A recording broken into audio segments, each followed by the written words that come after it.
My name is Merilee. I am the healer and intuitive at Spiritual Source Healing.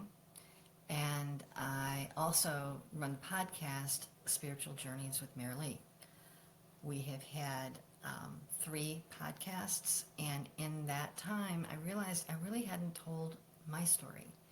And I think it's important that you all know my story as well as the stories that my guests tell.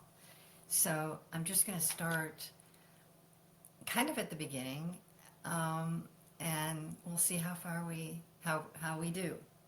So I was just a regular high school kid. I was a cheerleader, and when I finished high school, I was done with learning. I had no desire to go any further in my education. I had this almost idyllic high school experience, and I was done. And I was working for a couple of years at a grocery chain, which has since gone under here in the area that I'm in the Chicago area. And I was at a local bookstore near where I worked. And I was just looking through the books, and this man walks in who I know. He was my favorite teacher from high school, and he comes in, and we both recognize each other, and he says, Merilee! And I called him by his last name, which I'm not going to do here, but we started talking, and eventually he says, so where are you in college? And I said, I'm not. And I kid you not, he grabbed me by the ear, and he pulled me outside to the curb. Now I'm 20 years old. He pulls me out, he sits me down on the curb, and he starts talking about how if anybody should have gone to college, it should have been me. You need to go to college. You need to go. And this was a moment for me that changed my life, because within 2 weeks of that encounter with former high school teacher, I was registered and enrolled at Loyola University of Chicago. And I majored in history, and I was so glad that I went back. And I was also very happy to have gone back as an older student. It made the experience a lot different than being 18. So I get a degree in history, and I try looking for jobs, and I wasn't having luck in terms of jobs that I wanted to have because it was a liberal arts degree. But it was my passion at the time. It still is in many ways today. So I started looking around for a program where I could get certified to teach history, because I figured maybe I could pass on my passion to other people and maybe give them what I didn't realize at the time when I was busy being a cheerleader was a very quality education. And so I found that the best way for me to go was to get a master's in education in curriculum and instruction at Loyola University of Chicago. And had a great 2 years of graduate school there. Went right from graduate school. I got the first job I interviewed for. And I spent actually 15 years in the classroom there, loving every minute of it. But my first 2 years, the first 2 years of teaching, or the first 2 years of doing anything, are really a huge learning experience. And in my second year, I remembered something that had been told to me by 2 older women. They were in their late 20s. I was in my early 20s. And they said, there's this psychic that you need to see, but you're not old enough yet. Right? So I realized that I am the exact age that they were when they went to see her. So I give her office a call. And they say, there is no way that you can get in. We're booked up for the next 6 months. And she said, oh, wait, we do have a cancellation on January 16th. And January 16th, that was the first ever Martin Luther King Day. So I had the day off, and I was able to go and see that the psychic, and talk about synchronicity, right? So I'm waiting out in the hallway. I'm very excited to see her because these two women that I had known, they had just talked about her in glowing terms. So when it's my turn, I walk in the door, I close the door behind me, and I turn around, and she says, oh my God, your hands are glowing green in your aura. You're a healer. And before we did anything in the reading, she wrote down a woman's name who was a Reiki master. And after the reading, I called this woman immediately. I was attuned to Reiki very quickly after seeing the psychic. I was attuned as a master a couple of years later. So I have been a Reiki master and healer for 30 years. And it started then that I was looking for something more. And in my 30 years, I have used Reiki almost as a meditative and spiritual thing. And I know that there are others that are saying that that's exactly what it is. And I'm glad, because I think it is a wonderful way of doing that. But I had been teaching for a while, and there's always a part of me, though, since I was a little girl, that wanted to go to law school.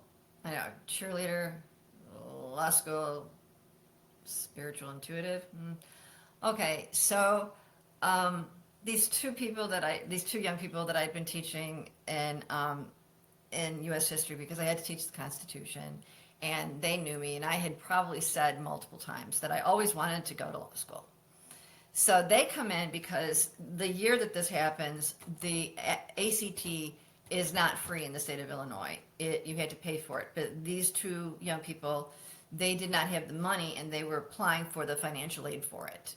So they came into my classroom after school to ask me to help them in applying for the financial aid. And we're talking about it, and we're working on the form, and finally the young woman, she says, oh, and Mrs. Slepenko, it was my married name, but, oh, Mrs. Slepenko, look, we have an LSAT application for you. Put your money where your mouth is. And she said, well, actually, he said, it's the same day we'd be taking the ACT. So, all right, I can do this. Why not, right? I'll be modeling lifelong learning. The next Monday, we can talk about taking standardized tests. It'll be brilliant. It'll be beautiful, right? So I sent in the application. They sent in their application. They did get the money that they needed to be able to take the ACT, or they got to take the ACT for free, which was good. And both of them did go on to college and do very well. But so I approached that LSAT as just like, I'm just doing it for the kids.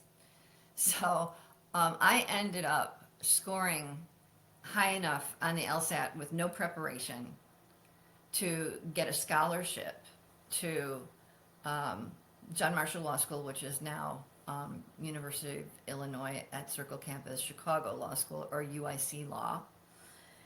And I went to law school at night while I was teaching.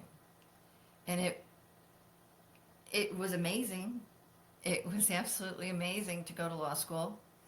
And I had to stop because I actually I broke my neck in 2001. I have a titanium plate and 6 screws in my cervical spine. And I have been told by multiple intuitives that, wow, that was a big karmic break. Yeah, kind of was. Um, but after 2 years of healing and also being very upset that I had not finished law school, I went back and I finished law school at night. And I really enjoyed law school. Now, think about this for a second. Here's this cheerleader who's done with learning, who now has actually, by the time I go to law school, I have 3 master's degrees. And now I've gone to law school and I've earned my JD, which is the Juris Doctorate. And all the time that I was in law school, I kept saying, I'm not going to take the bar because I'm never going to practice law. I'm not going to take the bar. But I did. And I passed on the first try.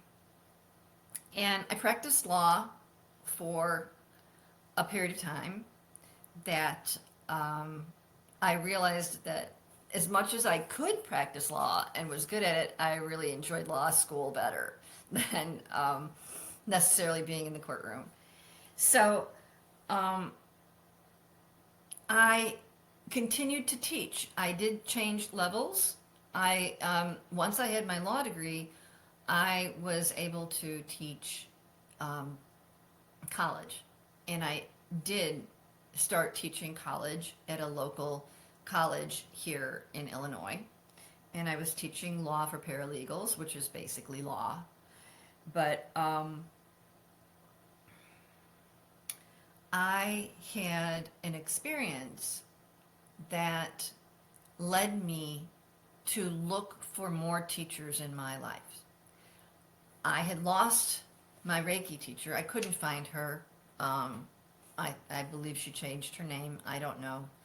But I couldn't find her. And I knew that there was more that I needed to know. And it was beyond the concrete of a contract or the concrete of a fact in history. And I had had experiences since I was a child. Synchronicities, seeing things, hearing things. And I was very keen to learn more about that. But it took me a long time to find somebody.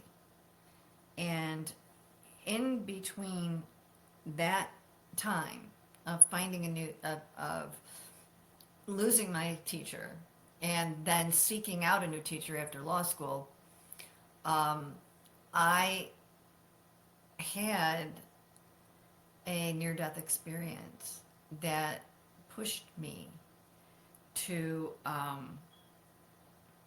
pushed me into seeking that teacher at a more diligent level. And I did, and I ultimately found her several years after the near-death experience. And I have moved from teacher to teacher, absorbing every possible thing that I can learn. And I know that my own experience as an intuitive, as a medium, I have some mediumship abilities, I have intuitive abilities, I can work energy.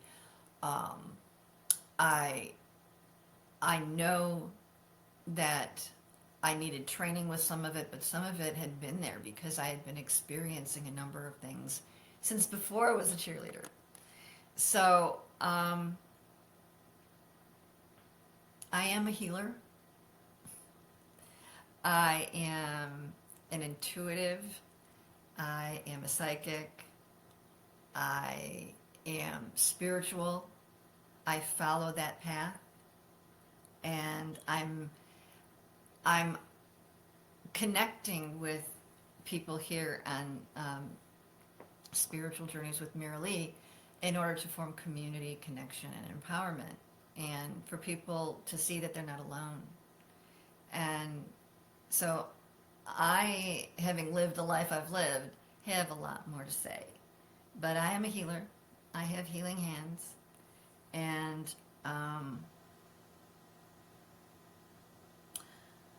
I remain a healer. I remain a learner. Even though at 18 I thought I was done with learning, I am so glad that I had that moment with my old teacher that just made me realize that there was absolutely no way I was done with learning. Spirit Spiritual Journeys with Merilee is about interviewing other people on spiritual journeys, but also from time to time, I am going to let you hear more of my tale, if you will, my story, because there are things that may have happened to you that have happened to me, things that happened to me that might happen to you, and you can say, "Oh my gosh, I'm not alone," and that's the point. And I will be back. I will be back with guests. I have guests scheduled through June. And I will be back alone as well because I want to tell you my story. And I want to get to know you, and I want you to get to know me. So let's believe in magic.